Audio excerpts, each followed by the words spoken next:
Good morning. How are you बच्चों। बेटा आज हम लोग डिस्कशन करने वाले हैं एसिड बेस एंड सॉल्ट। बेटा ये क्लास 10th का केमिस्ट्री का एक इम्पॉर्टेंट टॉपिक है और जिसके बारे में हम लोग आज डिस्कशन करेंगे। बेटा हम डेली लाइफ में बहुत ऐसे सब्सटेंस यूज करते हैं जो एसिड होते हैं, बेस होते हैं और सॉल्ट होते हैं। तो सब्सटेंसेस में बी एसिड, बेस और salt. Okay, just like we use mango.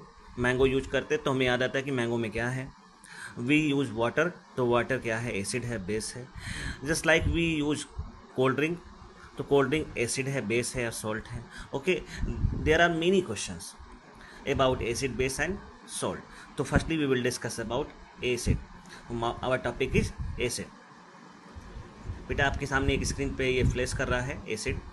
तो बेटा एसिड के बारे में हम आपको आप लिखा भी हुआ है, आप ये पढ़ भी सकते हैं, लेकिन आप ये समझ लेंगे तो बहुत अच्छा होगा। बेटा देखो एसिड क्या होता है। एसिड एसिड जो है ना, एसिडस वर्ड से लिया गया है। Acid derived from acidus word. Acidus word is Latin word. Acidus means sour. Acid जो है एसिडस वर्ड से लिया गया। Acidus word means ACIDUS, acidus. Acidus word Latin word है और लैटिन वर्ड से लिया गया है। इसका मीन्स होता है सौर। तो एसिड सौर होता है और एसिड एसिडस वर्ड से लिया गया है। इसकी कुछ प्रॉपर्टी है जिस प्रॉपर्टी के अकॉर्डिंग आप जस्टिफाई कर सकते हैं कि सब्सटेंस इज एसिड और base. First acid release H ion in water. H ion और H3O प्लस आयन, ये वाटर में एच आयन या H3O प्लस आयन रिलीज करता है। सेकेंड प्रॉपर्टी होती है it is sour in taste, ये सॉर होता है। Third property according to pH value, pH value less than 7 होती है। तो क्वेश्चन आते हैं व्हाट इज पीएच। पीएच का फुल फॉर्म होता है पोटेंशियल ऑफ हाइड्रोजन और पावर ऑफ हाइड्रोजन। आगे की टॉपिक में हम डिस्कशन करेंगे what is pH, pH value range, ये सारी सवाल हम डिस्कशन करेंगे। लेकिन अभी के लिए आपको इतना ही जानना है कि एसिड का, एसिडिक सब्सटेंस का पीएच वैल्यू लेस देन 7 होता है। ओके, फोर्थ प्रॉपर्टी होता है under basis of litmus paper. When we add acid in blue litmus, when we add acid in blue litmus it turns in red. Blue litmus turn in red. अगर blue litmus पे हम इसको डालते हैं तो इसका कलर कैसा हो जाता है, रेड हो जाता है। तो when we add acid in blue litmus it turn into red. Okay, turn हो जाता है, रेड में हो जाएगा। क्लियर है बेटा। तो 3 प्रॉपर्टी आप लर्न करिए। ये वाटर में एच आयन या H3O प्लस आयन रिलीज करेगा। H3O को हम बोलते हैं हाइड्रोनियम, H3O प्लस को बोलते हैं हाइड्रोनियम। तो ये वाटर में H ion H3O plus ion release करता है। It is sour in taste. Third its pH value less than 7। Fourth property it turns blue litmus in red litmus। Okay, blue litmus in red. एक blue litmus को क्या कर देगा, red में convert कर देता है। और देखिए यही सब चीज़ें आपके इस स्लाइड में लिखा हुआ है। An acid is a chemical substance that has a sour taste, turn blue litmus paper red and release H ion in water. देखिए बेटा ये सारी प्रॉपर्टी हमने आपको डिस्कस कर दिया है। ये प्रॉपर्टी आपको दे रखा है, यहाँ पे एच आयन दिया है और आपको मैंने एक और आयन बताया। क्या बताया है, H3O प्लस आयन रिलीज करता है वाटर में। H3O प्लस आयन को क्या बोलेंगे बेटा, hydronium ion. It's also known hydronium ion. यहाँ पे H ion means hydrogen ion. Okay, water में एच आयन या H3O प्लस आयन रिलीज करता है। यूनिवर्सल H3O प्लस ही है। ओके बेटा, गुड। तो हम लोगों ने एसिड के बारे में जाना। अब देखिए एसिड का ही सेकेंड पार्ट होता है बेस। तो हम बेस के बारे में जान लें। एसिड का जस्ट अपोजिट है बेस। तो देखिए अब आपके सामने नेक्स्ट स्लाइड आ रही है बेस के बारे में। देखो वाटर में एसिड क्या करता है, एच आयन रिलीज करता है। तो बेस वाटर में OH आयन रिलीज करेगा, उधर एच आयन, यहाँ पे OH आयन रिलीज करेगा। It is better in taste. ये टेस्ट में कैसा होता है, बेटर। आप इसको लर्न कर सकते हैं, B for base, B for better, B for base, B for better. Acid कैसा होता है, सौर होता है और ये कैसा होता है, बेटर होता है। Okay, it's pH value greater than 7। इसकी पीएच वैल्यू 7 से ग्रेटर होती है, लेकिन मैक्सिमम कितनी हो सकती है, 14। पीएच वैल्यू मैक्सिमम 14 तक जाता है बेटा, ठीक है। और ये it convert red litmus into blue, okay sorry, it convert blue litmus red litmus into blue. Red litmus को ब्लू में कन्वर्ट कर देगा। अब वहाँ पे क्या हो रहा था, ब्लू को रेड में कर रहा था, यहाँ पर रेड को ब्लू में करेगा। ओके, अपोजिट है। इसको लर्न भी कर सकते हैं, ABR। एक ट्रिक याद कर लीजिए, ABR। A for acid, B for blue और फॉर रेड। एसिड ब्लू को रेड में करता है। अब ABR जैसे आएगा, A for acid, B for blue और फॉर रेड, ब्लू रेड में जाएगा। Okay, got it. उसी तरह से आप यहाँ पर देखो, अब ये ब्लू को रेड में कर रहा है तो ये रेड को ब्लू में कर देगा, उसका अपोजिट हो जाएगा। तो 4 प्रॉपर्टी आपको भी लर्न करना है। ये वाटर में OH रिलीज करेगा, टेस्ट में बिटर होगा, pH वैल्यू ग्रेटर देन 7 होगा, एंड रेड लिटमस को ब्लू में कन्वर्ट करता है। These properties are properties of base. These properties are of base. Base की प्रॉपर्टी है। ओके, अब नेक्स्ट स्लाइड की ओर चलते हैं। अब देखिए, जिससे हमने आपको जो बताया था वो सारी चीज़ें आपको यहाँ पे दे रखा है। Understanding acids. अब देखिए सॉर टेस्ट, ठीक, आपको मैंने बता रखा है टेस्ट में कैसे होते हैं, सॉर होते हैं। आप जैसे रॉ मैंगो यूज करेंगे तो आप सॉर में लगेगा, आप लेमन यूज करेंगे सॉर लगेगा। Okay, second property coercive. Coercive मतलब हार्मफुल। अगर जैसे हम एसिड को किसी के ऊपर स्प्रे कर दें या एसिड को हम टच कर लें तो हमें बर्न होता है और सीवियर पेन होता है, स्किन तक डैमेज हो जाती है, तो ये कोरेसिव होता है। इसलिए स्ट्रॉन्ग एसिड को हमें प्रिकॉशन के साथ यूज़ करना चाहिए, ग्लव्स पहन के यूज़ करना चाहिए, डायरेक्टली नेकेड हैंड से यूज़ नहीं करना चाहिए, क्योंकि ये कोरेसिव होता है, ठीक। और ये कंडक्टर होता है। कंडक्टर जैसे हमने प्रॉपर्टी पढ़ा है कि अगर कोई लिक्विड कंडक्टर है तो उसमें आयन होते हैं, तो एसिड वाटर में आयन रिलीज करते हैं और आयन के थ्रू ही वो कंडक्टिविटी दिखाता है, ठीक है। तो ये कंडक्टिविटी शो करता है। तो सॉर टेस्ट है, कोरेसिव है, कंडक्टर होता है, ठीक।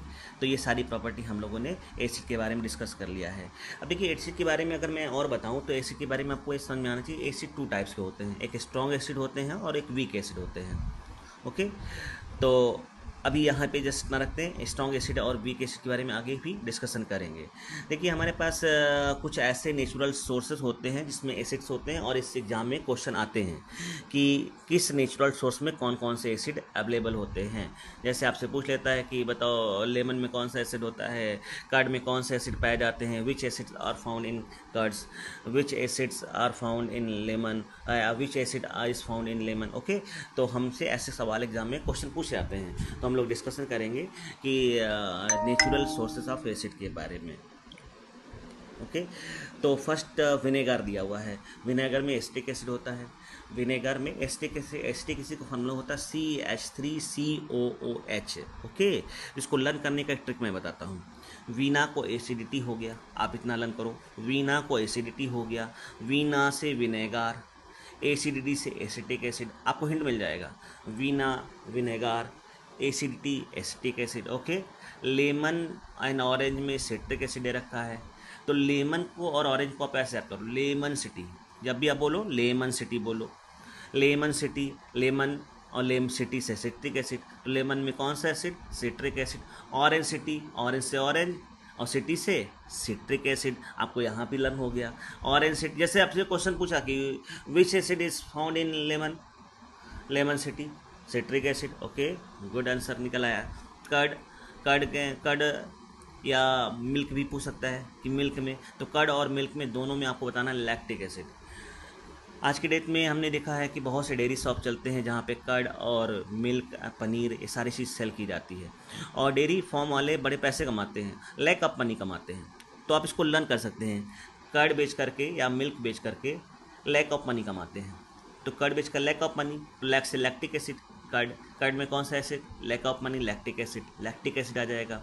मिल्क में which acid in milk, lactic acid, क्योंकि मिल्क बेचकर लैक ऑफ मनी कमा रहे हैं। ओके, टोमेटो में ऑक्जेलिक एसिड होता है, स्पिनच में भी ऑक्जेलिक एसिड होता है। तो ये आप याद कर लेना है बेटा, ठीक है। ये जो कुछ ट्रिक मैंने बताया इसको फॉलो करेंगे तो आपको याद हो जाएगा। अब आपके सामने आ रहा है टैमरिंड। टैमरिंड इमली, T for tamarind, T for tartaric acid, T for tamarind, T for tartaric acid, आपको ये भी लर्न हो गया होगा। तो इजी है, अगर इस प्रोसेस को आप फॉलो करते हैं तो आपको इजी वे में लर्न हो जाएगा। एग्जाम में क्वेश्चन आएंगे, आप करके जरूर आ जाएंगे। अब एक इम्पॉर्टेंट क्वेश्चन आते हैं, स्कॉर्पियन स्टिंग मतलब बिच्छू के डंक में, हनी बीज एंड रेड एंट में कौन से एसिड होते हैं। ये 3 जो मैंने नाम लिए, ये 3 जो नेम मैंने लिए, इसमें एक ही एसिड होते हैं, formic acid. Scorpion sting, red एंट, हनी बीज स्टिंग, इन तीनों में फॉर्मिंग एसिड होता है। आप कैसे लर्न करोगे बेटा, इसको याद करना, स्कॉर्पियन हो या हनी बीज हो या रेड एंट हो, ये तभी हमें बाइट करते हैं जब वो फॉर्म में आते हैं। किस में आते हैं, फॉर्म में, FORM, फॉर्म में आते हैं। तो जब ये फॉर्म में आते हैं तभी मुझे बाइट करते हैं, तो मुझे आ जाएगा फॉर्म से फॉर्मिक एसिड यार हो जाएगा। तो एंट स्टिंग पूछे या आपसे स्कॉर्पियन स्टिंग पूछे या आपसे हनी बीज पूछे, इन तीनों में आपको क्या बताना है, फॉर्मिक एसिड। और फॉर्मिक एसिड का सेकेंड नेम होता है मेथेनोइक, मेथेनोइक। एग्जाम में आप ये भी लिख सकते हैं मेथेनोइक एसिड होता है। तो बेटा क्लियर है। और आज की समर टाइम में हम लोग यूज करते हैं कोल्ड ड्रिंक, तो कोल्ड ड्रिंक में होता है carbonic acid. Cold drink, C for cold, C for carbonic acid, तो कोल्ड ड्रिंक में होता है कार्बोनिक एसिड होता है बेटा। क्लियर है। तो ये सारे एसिड इंपॉर्टेंट हैं, इनको आप लर्न कर लो, जो मैंने ट्रिक बताया इसको फॉलो करो, आपको ईजी हो जाएगा। वीना को एसिडिटी हो गया, वीना से विनागार, एसिडिटी से एसिटिक एसिड, ओके ठीक है। Lemon city, lemon city, city citric acid हो गया, ओके। कर्ड बेच के लैक ऑफ मनी कमाते हैं, लैक से लैक्टिक एसिड हो गया। हनी बीज हमें बाइट स्टिंग कब हिट करती है, जब वो फॉर्म में आती है, फॉर्म में आती है, फॉर्म से फॉर्मिक एसिड, ओके बेटा। कोल्ड ड्रिंक, सी से कोल्ड, सी से कार्बोनिक एसिड। टैमारिन, टी से टैमारिन, टी से टार्टरिक एसिड, ओके बेटा। ये सारे एसिड आप लर्न कर लेंगे, आपके एग्जाम में काम आएंगे, और इसी तरह से आप लर्न करें तो आपके एग्जाम में कोई क्वेश्चन छूटने वाले नहीं हैं, ओके बेटा। अब देखिए अंडरस्टैंडिंग बेसिस, बेसिस के बारे में हम समझे, बेस कैसे होते हैं, क्या होते हैं, वो समझ सकते हैं। जैसे मैंने बताया बेस टेस्ट में कैसे होता है बेटा, बिटर होता है, और सोपी नेचर, सोपी मतलब सोप की तरह सॉफ्ट होता है और स्लिपरी होता है। जैसे आप इसको टच करोगे तो सोप को स्लिप करता है, कभी कभी आप नहाते तो हाथ से स्लिप करके गिर जाता है। तो बेस भी ऐसे कैसे होते हैं, स्लिपरी नेचर के होते हैं, ठीक है। अब देखिए बेटा यहाँ पे एक बहुत इंपॉर्टेंट टॉपिक देखा, एल्कलाइज। एल्कलाइज देखिए, बेस, कुछ बेस ऐसे होते हैं जो वाटर में सॉल्युबल होते हैं, ठीक है बेटा। जो बेस वाटर में सॉल्युबल होते हैं उन्हीं बेस को हम एल्कलाई कहेंगे। तो इसका मीन्स हो गया कि बेस टू टाइप्स के हैं। एक बेस होंगे जो वाटर में सॉल्युबल होंगे, और सेकंड बेस होंगे जो वाटर में सॉल्युबल नहीं होंगे। तो water soluble base is called, या water soluble bases are called alkalis, okay. तो एल्कलाइज क्या होते हैं, वाटर सॉल्युबल बेस होते हैं, वो बेस जो वाटर में सॉल्युबल होते हैं। जैसे NaOH, KOH, ये सब कैसे बेस हैं, ये सब वाटर सॉल्युबल बेस होते हैं, ठीक है। लेकिन all bases are not water soluble, सभी बेस वाटर सॉल्युबल नहीं होते हैं। तो जो बेस वाटर सॉल्युबल नहीं होंगे उसे नॉन अल्कलाई बोलेंगे। तो एल्कलाई बेस क्या होते हैं बेटा, एल्कलाई क्या होते हैं, वाटर सॉल्युबल बेस होते हैं। तो एल्कलाइज बेस हैं, कन्फर्म है, ठीक है। लेकिन all bases are not alkali, ठीक। तो जो बेस वाटर में सॉल्युबल होंगे उन्हीं को क्या बोलेंगे, एल्कलाइज बोलेंगे, ठीक है। अब देखो लिटमस के बारे में बताया कि ये रेड को क्या करेगा, ब्लू कर देगा, ओके। ये प्रॉपर्टी अब क्लियर हो चुका है, ठीक है। तो हम लोगों ने ये प्रॉपर्टी समझ लिया, और हम बता भी सकते हैं कि एसिड बेस के बारे में। बेटा यहाँ से कोई प्रॉब्लम है आपको, नो प्रॉब्लम। बेटा हम लोग यहाँ पे और बता देते हैं कि एसिड और बेस में आप थोड़ा सा समझ लीजिए, बस आपका टाइम इंपॉर्टेंट है। मैं चाहता हूँ कि कम से कम बातों में ज़्यादा ही चीज़ कवर कर दी जाए। एसिड में टू टाइप्स के एसिड होते हैं, एक स्ट्रॉन्ग एसिड होते हैं और वीक एसिड होते हैं। कितने एसिड, स्ट्रॉन्ग एसिड और वीक एसिड। स्ट्रॉन्ग एसिड आप इतना याद कर लो बस, ये जो वाटर में डालने पर कंप्लीटली डिसोसिएट हो जाते हैं। कंप्लीटली डिसोसिएट मतलब कंप्लीटली ब्रेक हो जाएंगे। जैसे HCl को मैं वाटर में डालूंगा तो ये कंप्लीटली ब्रेक होगा, हाइड्रोजन आयन क्लोरीन आयन में ब्रेक हो जाएगा। तो which acid are completely dissociated in water, जो एसिड वाटर में कंप्लीटली डिसोसिएट हो जाते हैं उनको स्ट्रॉन्ग एसिड कहते हैं, जो कंप्लीट रूप से ब्रेक हो जाएं। और वाटर में मोर हाइड्रोजन आयन रिलीज करते हैं। तो स्ट्रॉन्ग एसिड की टू क्वालिटीज़ है, जो वाटर में कंप्लीटली डिसोसिएट होता है और मोर हाइड्रोजन आयन रिलीज करता है, उसे हम स्ट्रॉन्ग एसिड बोलेंगे। बेटा याद हो गया, वाटर में जो कंप्लीटली डिसोसिएट हो जाए और ज़्यादा हाइड्रोजन आयन रिलीज करे उसे हम बोलते हैं स्ट्रॉन्ग एसिड बोलते हैं। क्लियर, ठीक है। और जो वाटर में कंप्लीटली डिसोसिएट ना हो और मोर हाइड्रोजन आयन रिलीज ना करे उसे क्या बोलेंगे, वीक एसिड बोलेंगे, ओके। क्लियर है। देखिए 3 आपको याद लर्न कर लेना, इंपॉर्टेंट भी है। एक HCl हाइड्रोक्लोरिक एसिड सबसे स्ट्रॉन्गेस्ट एसिड है। आज के टाइम में आप इसको लर्न कर लो। स्ट्रॉन्गेस्ट एसिड का नेम जैसे पूछे, hydrochloric acid HCl। Second strong acid H2SO4, इसे सल्फ्यूरिक एसिड बोलते हैं, और it is also known as king of acid. Third HNO3 nitric acid, HCl H2SO4 HNO3, HCl H2SO4 HNO3, ये 3 एसिड ऐड कर लीजिए सीरियल ऑर्डर में। HCl सबसे strong है, स्ट्रॉन्गेस्ट है, H2SO4 सेकेंड स्ट्रॉन्गेस्ट एसिड है, थर्ड HNO3 है। Okay बेटा, क्लियर। और उसी टाइप से हम स्ट्रॉन्गेस्ट बेस की बात करें, जो कम्प्लीटली डिसोसिएट हो जाएं, स्ट्रॉन्गेस्ट बेस। जो कम्प्लीट डिसोसिएट ना हो वो वीक बेस होंगे। जो वाटर में OH आयन ज़्यादा रिलीज करेगा वो स्ट्रॉन्ग बेस होगा, और जो ज़्यादा हाइड्रोजन आयन रिलीज करेगा वो ज़्यादा स्ट्रॉन्ग एसिड होगा। ओके बेटा, क्लियर है, यहाँ तक कोई प्रॉब्लम नहीं। तो स्ट्रॉन्गेस्ट बेस की अगर बात करते हैं तो KOH NaOH सबसे स्ट्रॉन्गेस्ट होता है, सेकेंड होता है KOH होता है। NaOH सबसे स्ट्रॉन्गेस्ट बेस है, सेकेंड स्ट्रॉन्गेस्ट बेस का नेम है KOH। ओके बेटा, दैट्स इट। यहाँ पे हम टॉपिक ओवर करते हैं, आगे के रिमेनिंग पार्ट को हम नेक्स्ट स्लाइड में लेके आएंगे। आज बस इतना ही रखते हैं, आपको यहाँ तक लर्न हो गया होगा, और जो भी डाउट है आप